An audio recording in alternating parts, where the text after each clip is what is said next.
Se Mustafa Bajrami e dën Iranin, e Sadullah Bajrami e urrejnë Iranin.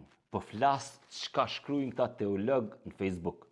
Të dytë janë teolog, të dytë musliman, të dytë suni, të dytë flasin shqip.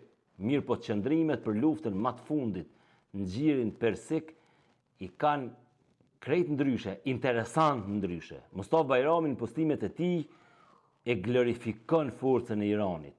E trajton Iranin si një shtet islam që po i reziston me sukses sulmeve amerikane dhe sulmeve izraelite. Kurse Sadullahu në postimet e tij, në predikimet e tij, e sheh Iranin si sekt, si devijim, si problem. Njëri e sheh Iranin me synin e islamit politik, e tjetri me synin e islamit dogmatik, akides. E pikrisht këtu fillon krejt dallimi. Mustafa, i biri një ish zyrtarit nalë Bashkisë Islame, ndukje të parë i veshën me allafranga. Nuk e trajton Iranin si shiit, si sekt islamit, si devijim. E trajton si fortifikat antiperendimore, posaçërisht anti-amerikane.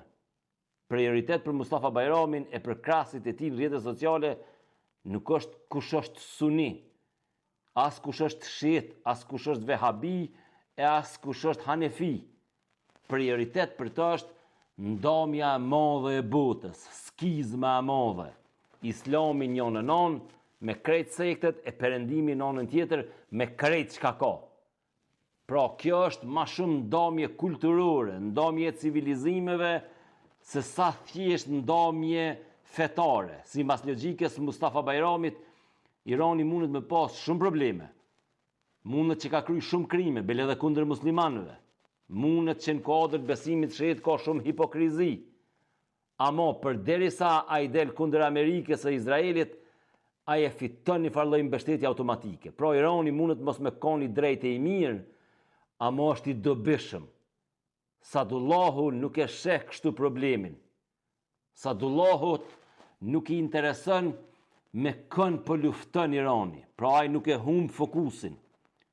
As kujt po i bën ballë Irani. Për Sadullahun kryesor është kush është në rrugën e drejtë islamit e kush është i devijum.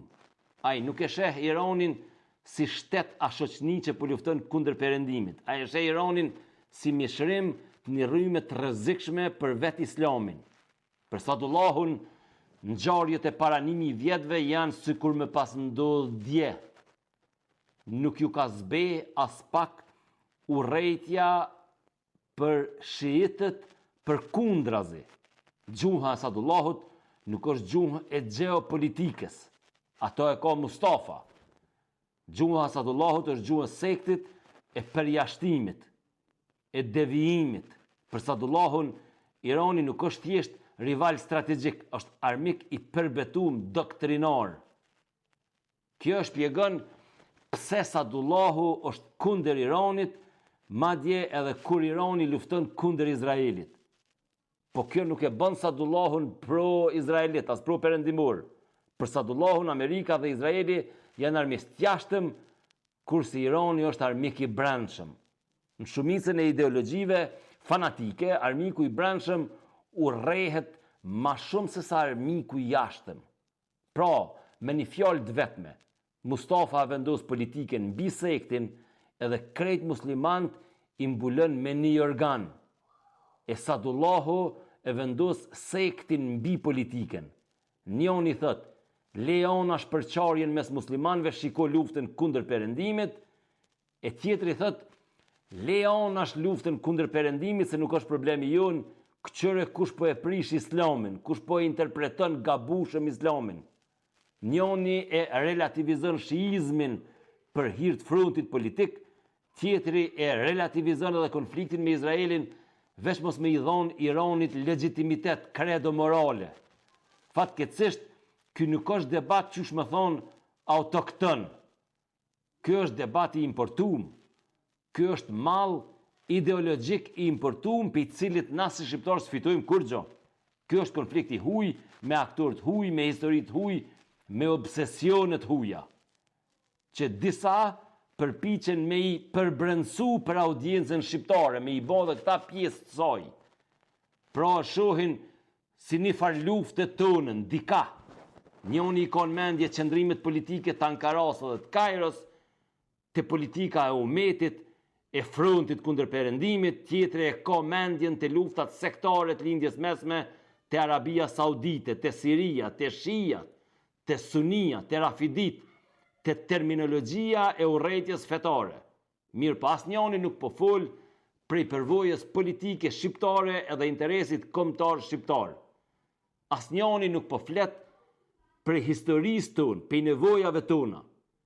Sepse nëse nisemi prej përvojave tona si këmbë, na kena vesh një interes në të lufta, që Amerika me dalë sa ma mirë edhe sa ma fort për secilës luftë. Çdo dobësim i Amerikës në rrafshin global është dobësim i kufive tonë, i shtetësisë tonë. Amerika 100 vitet e fundit i ka kriju 2 shtete shqiptare, njënën në fillim të shekullit kalum, Woodrow Wilson, e tjetrën në fillim të shekulli Clinton Bush. Shqiptarët nuk i ka çliru as Irani, as Iraki, as Arabia, as Siria. Ky është fakt politik historik. Mundesh me zbukuru qysh dush debatin. Mundesh me kompliku, me teologji, me citate, me emna sektesh, me postime në Facebook, me emocione. Ama fundi është shumë i thjesht, i qartë, kristal si luti. Mos me paskon perëndime dhe Amerika, sot shqiptarët nuk i kishin pas jo 2 shtete, nuk i kishin pas as një shtet. I shmikon si kurd, prandaj është qesharake, madje pak e tërpshme, kur disa brenda nesh përpiqen me na ashit si horizont politik, ndonjë konflikt tjetër oriental që s'ka lidhje me interesin tonë kombëtar, që s'kena aksion në ato konflikte. Na nuk kena nevojë me marrë nasihat prej atij qysh e sheh Iranin. A e sheh si herezi, a si interes. Njoni është më afër një imagjinate politike që u shërben interesave turko-islamiste, tjetri është më afër një imagjinate sektare që ushqehet prej rivaliteteve arabe edhe për ta krejt bota që aty nisë dhe përfundon. Feja për secilin prej nesh mundet me konë shajt e dashtën, mundet me konë kuptimi, thelbi i jetës tonë. Po politika një kombi nuk mundet me ndërtu mbi premisat e predikimeve sektariane, mbi nostalgji otomane, urrejtje antishiite, thymje civilizimeve. Feja duhet me met çështje private, e zemrës tonë, e ndërgjegjes tonë, e raportit tonë edhe tanë me Zotin. Ju platformë për me na orientu neve politikisht ka kombe tjera, ka shtete tjera, ka shoqni tjera. Na kena kombin tonë, kena interesin tonë. Sa herë që na shqiptarët e kena arru vetën, edhe kena fillu me menu me kokën e tjerve, me interesat e tjerve, kena psu. Sa herë që shqiptare ka unë busullën kombëtare, edhe është fut në betejat huja, e ka pagu shtrajt edhe për këto e kena dëshmitare e historinë. Prandaj debatin mes Mustafës edhe Sadullat është interesant me po. I tregon 2 shkollat ndryshme të islamit. Njoni e sheh botën si përplasje në mes islamit edhe perëndimit, puro politik, pa doktrin fetare, tjetër e sheh si përplasje brenda vetë islamit në mes të vërtetës dhe devijimit. Përndryshe bashkësia islame, po dhe imam tjerë që funksionojnë kuadër të kësaj bashkësie islame, fatbarësisht nuk janë bë pjesë e debatit, që e ka prodhu kjo luftë, edhe kanë bë mirë. I dina na pasojat që i kena vujt, kur ka fillu lufta në Siri dhe predikimet që janë bënë për xhami, duke i orientuar rinin e Kosovës se me kanë me u bë, me kanë me luftu, kundër kujt me luftu. Politikën të na duhet me udhëheq shteti, duhet me udhëheq interesi kombëtar, e jo interesi fetar. Sponsor të videove të mia edhe të kësaj video është Riga Farm, që është kompania më e madhe farmaceutike në Kosovë, është Jys Kosova Cafe Pavin, Buzhala Estate dhe Holiday Inn Resort turistik në Shëngjin.